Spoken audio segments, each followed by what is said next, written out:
Friday's shir. V'zei smaila yeseda gedela v'niflala yinka. This is an advantage, which is extra, that is great and wondrous in an infinite way. In the mitzvah of knowing and reaching an understanding of the Eibishter's Teda, I'll call on mitzvahs maisias of all the mitzvahs that are behavioral. Even the mitzvahs that are connected to speech. Even the aspect of Teda that is a mitzvah. Right? When you learn Teda, there's the iyun, there's the examination of Teda, and there's the chayim heim leitiyim bepez, saying it bedibur, which is actually halachically the mitzvah to say it bedibur. We are speaking now about the mile of iyun Teda over dibur and Teda. Because when you do a mitzvah, it's a lavush, it's a garment. When you study Teda, it has the mile of being muzzin. It becomes one with you, and you become one with it. Okay? So the Alter Rebbe says that even though we're talking about the idea of holding God, which is available to Teda and mitzvahs, any mitzvah holds God, Teda has a mile. Why? When you do any mitzvah, either a verbal mitzvah or behavioral mitzvah, Hashem is a garment for your soul and is surrounding your soul with Eira Deshem, with light of the Eibishter, Meresha Vadraga from head to foot. Because the nature of mitzvahs is Katzina, they're like a shield which surrounds you. Says that there will be a Diyas HaTeira, and in the mitzvah of knowing Teira. Milvad, in addition, that your brain is surrounded by the wisdom of Hashem, and the wisdom of Hashem is a garment to your brain. The Chochmah of the Eibishter enters you internally, and it's something that you digest and metabolize. That your mind is masig, v'teves, u'makif, reaches, grasps, and encompasses, besichli, inside the brain, whatever you're able to grasp and intellectually reach, for the knowledge of the Teda, each individual, according to his mind, Yossi, according to his prior knowledge, in his intellectual reach, bepardes, in the four levels of Pshat, Remes, Drush, and Seid in the Teda. And therefore, and since one studies Teda, there is what's called the Makav and Mukav element. It's a mitzvah like any mitzvah that surrounds you, but it's also Mozeh, which you encompass and surround, and it becomes one with you. The Teda is revealed in the soul of the person and in his mind. Not only is the Teda holding you, but you're holding the Teda. Therefore, Teda is not only called a garment, it's also called bread and sustenance for the soul. Means just like physical food, bread. Zon as a guf sustains a person's body. He brings it internally into his intestines, mamish. And not only does it go inside of you as opposed to being surrounded by you, but you break it down. Right? Some people have if you've studied biology at all, you know that the issue in nourishment, it's true even of food, but it's especially true of medicines and vitamins and minerals, is absorption. It's not how many pills you take. It's how much your body breaks it down. Many of these pills, they have multivitamins with all the requirements of 21 natural substances, minerals and vitamins. You put it into your body, it comes right out. It says do it absorption. Yeah, you know what the difference between a kosher animal and a non-kosher animal is? Kosher animals are called, they're called ruminants, right? They're multi-gut fermenters. They have 4 stomachs. Yeah. So for every pound of grass that a kosher animal eats, a treifa animal has to eat 2 pounds of grass. A zebra, a horse. Because they rear gut dimension, they have only 1 stomach. So the amount of grass, the percentage of the grass that they eat that actually gets developed and processed is much, much, much, much smaller. And this is one of the explanations for why it's brought in Rishayim. Why we eat only kosher animals, it's just so many more of them. The fact of the matter is, you'll look around the world, you'll see that kosher species, ruminants, are far more populous than the non-kosher animals, than the non-ruminants, right? And biologists call them primitive ungulates during modern. They say that the kosher species evolved later. Baruch Hashem, we don't believe in evolution, we believe in the Eibishter. But the reason there's so many more kosher than non-kosher animals is because they literally need less food. They eat less grass per day, per pound. And they also can survive on worse food. In bad years, they can eat almost inedible food and get nourishment because their stomachs are so efficient. Because it's about metabolism. It's about breaking things down. If you have a very, very good intestines, you can eat hair. Hair is protein. Hair of an animal. Or bones of an animal. and be nourished. But you have to have the guts of a hyena to do that. Not most of the time. A person who studies Teda, the better you metabolize the Teda, the more nasa down the more nourishment you get from the same piece of Teda. But it's not only the pshat that you surround it and it surrounds you. When you're surrounding it, you're metabolizing it. It's becoming you. And it's transformed to be blood and flesh like your flesh. It gives you life and it gives you existence. It's true in the knowledge of Teda and the intellectual reach as it affects human beings. You study it well with the focus, with the concentration of your intelligence. Top of page Yud. Your brain grasps it. It becomes one with him. And it becomes unified. It becomes nourishment to the soul. And life inside the person. From the one who gives life to all living things, which is the Eibishter, who's Ein Sof. That Hashem is invested in His wisdom and in His Teda. Which is now inside this particular person.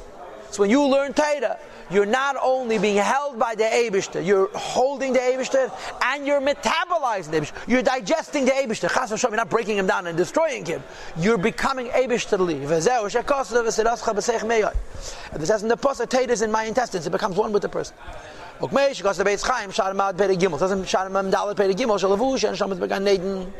The garments of the neshamas and Gan Eden, mitzvahs of the mitzvahs. Teda is the food of the neshamas. Study Teda in this world, lishma for the sake of the Eibishter. You know the word that's brought. It's in Kisvei Arizal that Rabbi ben died. He was a Rosh Hashanah. The Gemara said he didn't miss a chance to do an Aveda. Then he did tshuva, right? He put his head between his knees and he cried. Rabbi ben died. He came to Gan Eden. He needed mitzvahs. He had no mitzvahs. So they gave him the mitzvahs of Yechon and King Godel. That Shimish Peishman and Ratzadok. He Kisvei Arizal. Frank the Akasha, a guy does so much tshuva that he dies from tshuva. Fishtor Zainus Nas like his Achis. His Avedas become mitzvahs. His Avedas become mitzvahs. What does he need somebody else's mitzvahs for?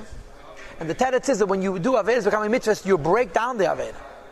What's left from the Aveda is only the energy of the Aveda, but not the garment quality. And in Gan Eden you need garments. Why? Because if you sit in Gan Eden and you have no garments, there could be unbelievable lights and you don't get it. You need conductors, the carriers of the lights in Gan Eden are the mitzvahs. But the light is the kavanah of your mitzvahs and the Teda. That's the pnimis, that's the mosaic.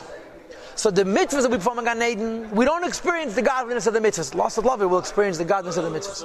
In Gan Eden, you don't experience the You don't experience the godliness of the mitzvahs. What the mitzvahs do is they allow you to experience the kavanah of the mitzvah and the Torah, because that's the pnimius, that's the mazan, so this Rebbe Elazar ben Dodaya needed mitzvahs. Otherwise, his avedas became mitzvahs.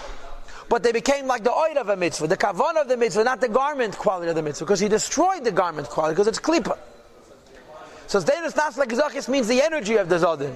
But the Metziah said the Zodin is destroyed. So he needed to have mitzvahs. You understand? So what the Eitz Chaim says, that we don't experience the godliness of a mitzvah. We experience the godliness of the Teda and the godliness of the Kavanah as mitzvahs. The mitzvahs simply conduct the godliness. Now, what about the idea of experiencing the godliness of a mitzvah? This is already Perek Lamed Hey, Tanya chapter 35 and 36, Dira B'Tachteinim, and that's not in Gan Eden, this is Liyas Love. It says in Zayir in Vayakal Daf. Now, the Alter Rebbe said that this idea that when you learn Teda Lishma, then in Gan Eden it feeds you. What does Lishma mean? To attach yourself to the Eibishter. The Asagas of Teda through intellectual reach and Teda. Each one according to his mind. Now, there's a chiddush here. Okay, what does the meaning of the word Lishma mean? It depends. There's a lot of different types of lishma, right? A Mesnagit says lishma just for the sake of knowing the Teda, not for the sake of having panos of amid, not for the sake of doing mitzvahs and so forth. Chassidus has a very, very deep lishma. The lishma of Chassidus is lishma l'shem ha-Teda. The Gemara says in Masechet Pesachim that Absheshes used to say, "Mikari kikari inish." When a person starts learning Teda, adaita de nafshei, he learns Teda for himself. Olu b'seif, he learns Teda l'shem ha-Teda, for the sake of Teda. So it's explained in Chassidus, based on the Sefer Aboya, Dovid, Yemakash Teda Shamayla, Makadosh Baruch Hu, Teda l'shma means you're doing Teda a favor by learning it. When a Yid learns Teda, you connect the Oira Teda to what's called Moed, the Yetzim, which is connected to Chanukah, but we won't go into it. Here the Rebbe says, I mean a lower lishma. I don't mean the Hasidish lishma that you're doing Teira lefever. I mean takadaita denafshe. Lishma, the tight lishma over here is kasha nafshe l'Hashem, that the Teira should connect you to the Eibishter.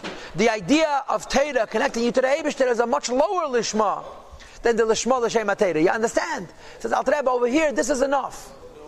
If the doctor matitan le is a chitzeni is a makiv, is in keser. It's higher than Atzilus. But in Atzilus, we do touch the Eibishter. We do affect the Eibishter, but it's a different issue. But over here, in other words, normally Lishma, in other words, the real deep Lishma of Chassidus is he doing Teira a favor. It says over here you don't need that. What the Gemara calls the Daita de Nafshe, that's this Lishma. You're learning Teira for yourself, for your own soul. The Kasha Nafshe L'Hashem, to use the other form for this, that it says, Tlas Kishim Miskashran Dabadad, there are three knots that are tied to one another, right? Yidna connected to Teira, connected to Eibishter. That's a lower Madrege. Our connection to Hashem is through the Teira. That's this Lishma. L'Kasha Nafshe L'Hashem. There's a higher Kesher where a Yid is one with the Eibishter. Yisrael U'Malkul B'Chadei Yud with the Eibishter. He's connecting Teira to the Eibishter. Says the Alter Rebbe over here, you don't have to have the lower Lishma. Over here, the lower Lishma is enough. If you learn Teira and you want not just to be a scholar, but the Teira should connect you to the Eibishter, that's already sufficiently lishma that when you'll get to Gan Eden, you'll have the tainug of the hasag of Teira that you learned in this world, and the mitzvahs are going to conduct that light. You understand? You understood? In other words, over here, pshat lishma is less, not more. This idea that Teira is food, nourishment, is an inner light, a revealed light. V'alavushim and mitzvahs, which are garments, makifim is a surrounding light. That's why the Gemara says, or the Mishnah says, Talmud Teresh, mitzvahs, Talmud Teresh is equal to all the mitzvahs. Mitzvahs are only garments. And Teira is light. And in addition to being light, it's v'gam levush and nefesh, it's also a garment to the soul, hamaskelos, which is creating the Teira, shemislabish, which is invested in it, b'yuna v'limudu, when he concentrates and learns Teira. V'koshken, and especially, kishameitzi b'piv, when you speak words of Teira, b'dibur, verbally, that when you're speaking words, you have for sure both qualities of you eating the Teira and you wearing the Teira like a garment. Shahav aladiba, the air, the words of your Teira, nasa b'china saying makav come as surrounding light. So what is the point? Alter Rebbe says, why is Teira equal to all the mitzvahs? Right? Now I don't know if you guys know this, but what does it normally say? It's ne'er mitzvah v'Teira eir. Mitzvah is a small candle. Teira is the whole thing. All 630 mitzvahs together create one eir, and that eir is Teira. So when you do a mitzvah, it's one limb. You study Teira, any part of the Teira is not one limb, it's the whole light. The light of all the Tayyag mitzvahs is in Teira. It's like Teira is compared to the light of the sun. A mitzvah compared to the lights of a candle. And that's why the Chazal say, Aveda mechab mitzvah and Aveda mechab Teira. Keit vare ke'esh, diva Teira mechab l'ntuma. A mitzvah can become contaminated because it's a small candle, small fire. Teira is the whole light. Here it is a different word. Why is Teira equal to all the mitzvahs? Not because Teira is the general light and mitzvah is the specific light. Because Teira is the light of each mitzvah. When you do mitzvahs, you create garments, right? What are you going to do with those garments? You're going to wear them in Gan Eden. What for? To show off that you're fashionable? So you could experience the light of the Teira that you performed. So every mitzvah has a Teira attached to it. You understand? And each time I do a mitzvah, I'm creating another conductor to the light of the Teira in Gan Eden. And therefore Teira is involved in every mitzvah. Every mitzvah has Teira. But Teira is also a levush. Teira itself is a mitzvah, especially if you speak. The words of Teira are for sure a garment. Even if you don't speak, the emes is Teira is a levush. But especially if you speak. So when you learn Teira and do mitzvahs, you create garments through the mitzvahs, and you create light to the Teira. Now understand that the light of mitzvahs is higher than the light of Teira. It's a makiv, and Teira is a pnimi. And we had the Gerz HaKedesh Siman Chavtes. Yeah, the 29th epistle, 29th letter, where the Alter Rebbe says, Lahavin, why halachas is called Kiser V'Taga Shel Teira. And he explained to us over there this idea that halachas are a garment for Er Makif, for a much, much higher light than Teira. But that's a different discussion. In other words, there are milas of mitzvahs over Teira, but that's not being discussed here. Here we're speaking the mile of Teira over mitzvahs. That the mile of Teira over mitzvahs is that mitzvahs are only a garment. You don't experience their light, even though it's an Er Makif, and Teira is Mozin. V'gam Lavush.